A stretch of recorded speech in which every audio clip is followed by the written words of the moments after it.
Hello friends, ओम श्री गणेशाय नमः। जय माँ लक्ष्मी, जय झूलेलाल। आप सभी का स्वागत है आपके अपने यूट्यूब चैनल पर। फ्रेंड्स, आज हम आपको इस वीडियो में बताने जा रहे हैं सिंधी माँ लक्ष्मी की सगड़े की कथा और संपूर्ण पूजन विधि के बारे में।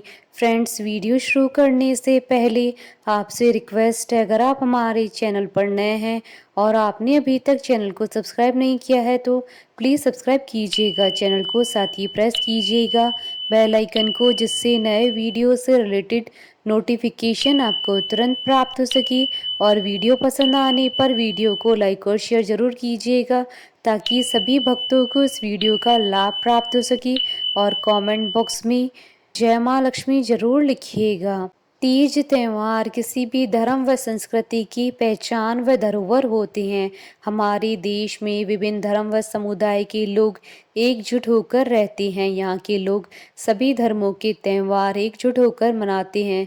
यूं तो श्राद्ध पक्ष में पितरों के निमित्त दान करने की परंपरा है, किंतु 8वें श्राद्ध के दिन सिंधी समुदाय के लोग महालक्ष्मी पर्व को मनाते हैं। इस दिन धन की देवी लक्ष्मी जी की पूजा की जाती है। फ्रेंड्स, अब आइए जानते हैं महालक्ष्मी की सगड़े की संपूर्ण पूजा विधि के बारे में। भाद्रपद के महीने की शुक्ल पक्ष की अष्टमी तिथि को 16 तार का पीले रंग का धागा ले। अगर पीले रंग का धागा ना हो तो सफेद धागा ले, उसके 16 तार ले। अपने हाथ की कलाई के हिसाब से छोटा बड़ा ले सकते हैं। फिर उसमें 16 गिठाने लगाएं। उसके बाद हल्दी के रंग में थोड़ी देर के लिए रखें। अब उस 16 तार के कच्चे सूत के धागे को माँ लक्ष्मी के आगे रखें और माँ लक्ष्मी से प्रार्थना करें। जो भी आपकी मन की मुराद हो मन में बोलें। माँ लक्ष्मी आपकी हर मनोकामना पूरी करेंगी। प्रार्थना सच्चे विश्वास से करें। घर में जितने सदस्य हो उतने डोरे बनाने चाहिए। हर सदस्य की कलाई पर भाद्रपद महीने की शुक्ल पक्ष की अष्टमी तिथि को धागा बांधे और कृष्ण पक्ष की अष्टमी तिथि को एक चौकी पर लाल रंग का कपड़ा बिछाएं। उस पर माँ लक्ष्मी का चित्र या मूर्ति स्थापित करें। उसके बाद महालक्ष्मी के आगे कलश की स्थापना करें और एक बाजार से मिट्टी से बनाया हुआ घोड़ा लाकर उसकी भी पूजा करें। सबसे पहले मीठा रोट बनाएं और तितर बनाएं। फ्रेंड्स, मीठा रोट बनाने की विधि आप देख सकते हैं हमारे चैनल पर, उसका लिंक आपको डिस्क्रिप्शन बॉक्स में भी मिल जाएगा। उसके बाद माँ लक्ष्मी के चित्र पर हरी दुर्वा से जल छिड़कें और कुमकुम का तिलक लगाएं। उसके बाद अक्षत चढ़ाएं। चौमुखा दीपक आटे का बनाएं। देसी घी डालकर 4 बत्ती रखकर दीप प्रज्वलित करें। माता को जो आपने रोट पे तितर बनाए हैं उसी का भोग लगाएं। सगड़ा यानी डोरा जो आपने बांधा था वह खोलें और हाथ में लें और कथा सुने। सगड़े को तितर में लपेटकर फिर घोड़े के आगे रखें। उसके बाद हरी धूप से अपने ऊपर 16 बार जल छिड़कें और माँ से प्रार्थना करें कि हमसे पूजा करने में कोई गलती हुई है तो उसके लिए क्षमा करें। अगर शुक्ल पक्ष की अष्टमी तिथि को महालक्ष्मी का सगड़ा बांधना भूल जाएं या किसी कारणवश ना बांध पाए तो आप महालक्ष्मी का सगड़ा कृष्ण पक्ष की अष्टमी तिथि को बांधकर महालक्ष्मी की पूजा कर उसके बाद सगड़ा छोड़ सकते हैं। फ्रेंड्स, अब आइए प्रारंभ करें सिंधी महालक्ष्मी के सगड़े की कथा। जैसा कि मान्यता है कि हर त्योहार को मनाने के पीछे कोई न कोई कथा जुड़ी होती है, तो महालक्ष्मी के पर्व से जुड़ी हुई कथा इस प्रकार है। उज्जैन शहर में एक न्यायकारी और धर्मात्मा राजा राज करता था, जिसका नाम मंगलीक था। उनके राज्य में बड़ी एकता थी और प्रजा उनसे बहुत खुश थी। एक दिन राजा शिकार करते करते जंगल में गए। वहां पर गोपियां महालक्ष्मी जी की पूजा कर रही थी। पूजा पूरी होने के पश्चात एक गोपी ने राजा के पास आकर उनको महालक्ष्मी जी का सगड़ा दिया और व्रत की विधि बताई, जो इस प्रकार है। सिंधी भाद्रपद महीने की शुक्ल पक्ष की अष्टमी तिथि को महालक्ष्मी का व्रत रखकर पूजा करें और हल्दी के रंग में कच्चे सूत की 16 तारें बनाकर एक सगड़ा बनाएं और उसमें 16 गठाने लगाएं। उसके पश्चात सिंधी भाद्रपद मास के कृष्ण पक्ष की अष्टमी तिथि को व्रत रखकर महालक्ष्मी का पूजन करें और सगड़ा छोड़ें। राजा ने गोपियों से वह सगड़ा लिया और आकर अपनी स्त्री चंद्रावती को दिया और व्रत की पूरी विधि और महिमा बताई। उसके पश्चात राजा दरबार में चले गए, लेकिन रानी ने अपमान में आकर वह सगड़ा नहीं पहना और उसको फेंक दिया, जिसके कारण उसको बहुत दुख देखना पड़ा। एक दिन की बात है, राजा और रानी सुबह उठे तो राजा की नज़र खिड़की के बाहर पड़ी, जहां उन्होंने किसी इंसान को देखा। राजा ने इस बात का निश्चय करने के लिए रानी से पूछा, पर रानी ने कहा कि वहां पर इंसान नहीं, एक हिरण है। इस पर राजा और रानी आपस में झगड़ने लगे। अंत में फैसला हुआ कि जिसकी बात झूठ साबित हुई उसको ये शहर छोड़ के जाना पड़ेगा। राजा ने सिपाही भेजे और सिपाही जल्दी पता करके आए और उन्होंने खबर दी कि वहां पर एक इंसान आके रह रहा है, जिस कारण राजा ने रानी को शहर से निकाला दे दिया।